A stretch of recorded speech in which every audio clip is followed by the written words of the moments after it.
அந்த கொளுத்தும் கோடை வெயிலை வந்து சமாளிக்க அரசாங்கம் நடவடிக்கை எடுக்கும் அப்படின்னு காலையில் செய்தி. முதல்வர் வந்து அறிவிப்பு அப்படின்ட்டு. என்ன நடவடிக்கை எடுக்கிறான்னு கடைசி வரைக்கும் சொல்லவே இல்லை. நான் எதுக்கிட்ட சரிப்பட்டு வரமாட்டேன்னு வடிவேல் கேட்பாங்க. அந்த மாதிரி கடைசி வரைக்கும் என்னன்னே சொல்லலை. மாலையில் மறுபடியும் இன்னொரு செய்தி வந்துச்சு. பார்த்தாக்கா வந்து முதல்வர் வந்து மாலத்தீவு போகிறார் குடும்பத்தோட ரெஸ்ட் எடுக்க.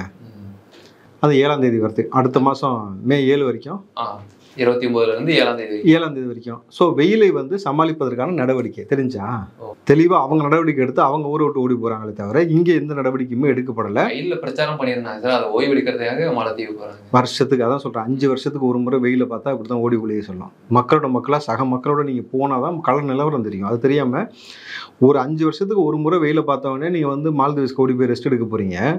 இது வரைக்கும் வந்து போக்குவரத்து காவல்துறை இருக்காங்கல்ல, நடு ரோட்டில் டெய்லி சாகுறாங்க கிடந்து. அவங்களுக்கு இது வரைக்கும் என்ன கொடுக்குறீங்க? அட்லீஸ்ட் அந்த காவல்துறைக்காவது 3 வேளைக்கு மோர், கேபுக்கு பிறந்த கடை தலையில் வந்து இந்த தொப்பி விளைய வச்ச பெல்ட் வச்சு கூட வரும் தெரியுங்களா, அந்த மாதிரியான விஷயம். மொபைல் டாய்லெட் ஏதாவது கொடுக்கணும்ல. நான் தொடர்ச்சியாக போக்குவரத்து அந்த டிராஃபிக் போலீஸ்கிட்ட பேசும்பொழுது அதிகமான கிட்னி ஃபெயிலியர் ஆகிறது அவங்களுக்கு இருக்குது, அதிகமான ஸ்டோன் பிரச்சனை இருக்குது, தண்ணி குடிக்காமல் அதிகமான ஸ்ட்ரோக் வருது அவங்களுக்கு, அதிகமான வந்து அவங்களுக்கு உடல் உபாதைகளை நிறைய ஏற்படுது. ஸோ போக்குவரத்து ஊழியர்களுக்கே ஒன்றுமே செய்யாமல், இந்த பக்கம் பார்த்தீங்கன்னா காவல்துறைக்கு ஒன்றுமே செய்யாமல், 2 பேரும் இந்த ஹெவியாக அந்த மாதிரி வெயிலில் வேலை செய்யக்கூடிய நபர்களுக்கு ஒன்றுமே செய்யாமல் அரசாங்கம் நடவடிக்கை எடுக்கும்னு சொல்லிட்டு இவர் மாலத்தீவு கிளம்பி போகிறார். இதுதான் என்ற முதல்வர். அதே போல் வந்து நான் போதைப் பொருளுக்கும் கஞ்சாவுக்கும் பார்த்தீங்கன்னாக்கா நான் சர்வாதிகாரியாக மாறி விடுவேன்னு சொன்னார். இது வரைக்கும் அப்படி தான் மாறினாதான் நீங்கள் எதாவது பார்த்தீங்களா? எங்கேயாவது ஒரு இடத்துல பார்த்தீங்களா? அவன் கட்சிக்காரன் ஏதாவது இவ்வளோ செஞ்சுக்கிட்டு இருக்கிறானே, சொந்த கட்சிக்காரன் மெத்து கடத்துறான். இந்த பக்கம் வந்து காவல்துறை வந்து இன்னும் சொல்லப்போனால் உச்சபட்சமாக காவல்துறை அடிக்க ஆரம்பிச்சிட்டாங்க. இப்போ பார்த்தீங்களா, பெருங்குடியில் நடந்ததாக இருக்கட்டும், நீங்கள் கண்ணகி நகரில் நடந்ததாக இருக்கட்டும், எல்லா இடத்துலையும் காவல்துறையை அடிக்கிற அளவுக்கு போயிட்டாங்கன்னா அந்த போதை அந்த அந்த மாஃபியா இருக்குல்ல, அவன் பின்னாடி எவ்வளோ சப்போர்ட் வச்சு அவன் தைரியமாக போலீஸ் மேலே கை வைப்பான். இப்போது நீங்கள் ஸ்டாலின் வீட்டு தெருவிலே உதயநிதி தெருவிலே எங்கேயாவது போதைப் பொருள் விற்று பார்த்துருக்கீங்களா? கேள்வியாவது பட்டிருக்கீங்களா? ஏன் செய்யலைங்க? ஏன் வைக்கல? காவல்துறையை போட்டு கண்காணிக்கிறீங்க. அப்போது அங்கே உங்கள் தெருவில் மட்டும் கரெக்டாக நீங்கள் வந்து எதை தடுக்கணும்னு தெரியுது, எந்த இடத்துல விடணும்னு உங்களுக்கு தெரியுது இல்லையா? அதை நீங்கள் சீரிய முறையில் செய்யல. நான் கண்ணகி நகருக்கும் போயிருந்து அந்த மக்களோட பேசும்பொழுது அந்த மக்கள் சொல்வது சென்னையோட பூர்வக்குடிகள் நாங்கள். எங்களை கொண்டு வந்து குடிசை மாற்று வாரியம்ன்ற பேரில் வந்து கஞ்சா கடத்துறவன், போதைப் பொருள் கடத்துறவன், மெத்து கடத்துறவன், கள்ளச்சாராயம் காய்ச்சிறவன், விபச்சாரம் செய்கிறவங்க, இந்த மாதிரியானவங்களுக்கு மத்தியில் கொண்டு வந்து எங்களை போட்டு சாவடிக்கிறாங்க. பெண்களுக்கு எந்த பாதுகாப்பும் இல்லை அப்படின்னு கதறாங்க. இன்னும் அவங்க வைக்கக்கூடிய ஒரே ஒரு வேண்டுகோள் என்ன தெரியுமா? பேசாமல் கண்ணகி நகர்ன்ற பேரை மாதிரி கலைஞர் நகர்னு வைங்கன்ட்டாங்க. எதனால சார்? ஏன் கண்ணகியை கேவலப்படுத்துறீங்கன்ட்டு தான்.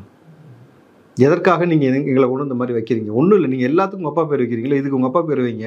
இவ்வளோ அட்ராசிட்டி இருக்குல்ல. நான் என்ன சொல்கிறேன், இயல்பாக காவலர் குடியிருப்பு இருக்குல்ல, ஒரு 10 பிளாக்கை காலி பண்ணிட்டு கண்ணகி நகரில் உள்ளவங்களை கொண்டு போய் காவலர் குடியிருப்பில் வைங்க. அந்த 10 பிளாக் காவலர்களை கொண்டு வந்து கண்ணகி நகருக்குள்ளே வைங்க. இந்த அட்ராசிட்டி நடக்குமா? அங்கே போலீஸ்காரங்க குடும்பத்தில் உள்ள யாராவது ஒருத்தரை சீண்டாலோ, ஒருத்தர் வந்து யாராவது இந்த மாதிரியான பார்வை பார்த்தாலோ, இந்த மாதிரியான போதைப் பொருள் விற்கிறாங்கன்னு தெரிஞ்ச குடும்ப நபர் சொன்னாலும் போலீஸ் சும்மா இருப்பாங்களா? காவல்துறை கைகளை கட்டி போட்டு விட்டு இவர்கள் தொடர்ந்து செய்யக்கூடிய நாடகம் இது. வந்து நீங்கள் கள்ளச்சாராயம் மரணம் இங்கே தான் தமிழ்நாட்டில் எந்த உச்சபட்சமும் நடந்துச்சு. அதுக்கு அடுத்த நாள் 6000 வழக்கு பதிவு செய்யப்பட்டது. இன்னைக்கு வரைக்கும் போதைப் பொருளையே தடுப்பதற்கு எந்த வழிவகையும் செய்யாமல் இவர் வந்து உளவுத்துறை உயரதிகாரை கூப்பிட்டு ஸ்பெயினில் போய் சுற்றுறதும். இங்கே பார்த்தீங்கன்னா முன்னாள் டிஜிபி இது ஒரு குத்தாட்டம் போட்டிருந்தார் பார்த்தீங்களா, சைலேந்திர பாபு. கருமம் என்ன கருமம்னே எனக்கு புரியல. ஏன் இந்த மாதிரியான கிருத்திரம் பிடிச்ச வேலையை பார்க்குறாங்கன்னு எனக்கு தெரியவும் இல்லை. இது அவசியமா? ஒரு உயர் பணியில் இருந்து நீங்கள் வந்து என்ன செய்யணுமோ அதை செய்யாமல், அவர் தானே 2.0 3.1 சங்கர் இடையே வந்து பணம் காட்டினவர். அவரும் ஒன்றும் செய்யலை, ஸ்டாலினும் ஒன்றும் செய்யலை. இது வரைக்கும் ஜாஃபர் சாதிக்கிடம் இருந்து வாங்கிய பணத்தை இது வரைக்கும் ஈடியிடம் ஒப்படைக்கவே இல்லை முதல்வர். நல்ல ஒரு விஷயம் புரிஞ்சுங்க. அவன் போதைப் பொருள் கடத்தணும் ஒத்துக்கிட்டான். யார் யாருக்கெல்லாம் சம்மந்தம் இருக்குன்னு சொல்லியிருக்கிறான். சினிமாக்காரங்களோட சம்மந்தம் இருக்குது, அரசியல்வாதிகளோட சம்மந்தம் இருக்குன்னு சொன்ன பிறகும் இந்த வழக்கு என்சிபிட்ட மட்டும் கிடையாது, இடி டீம் கைமாறிய பிறகும் ஜாஃபர் சாதிக்கிடமிருந்து வாங்கிய பணத்தை இது வரைக்கும் திரும்பி கொடுக்கவே இல்லை. அப்போ என்ன அரசாங்கம் பண்ணுறீங்க, என்ன நிர்வாகம் பண்ணுறீங்கன்னு ஒரு கேள்வி இருக்குல்ல. இதுதான் இவங்க சொன்ன திராவிட மாடல்.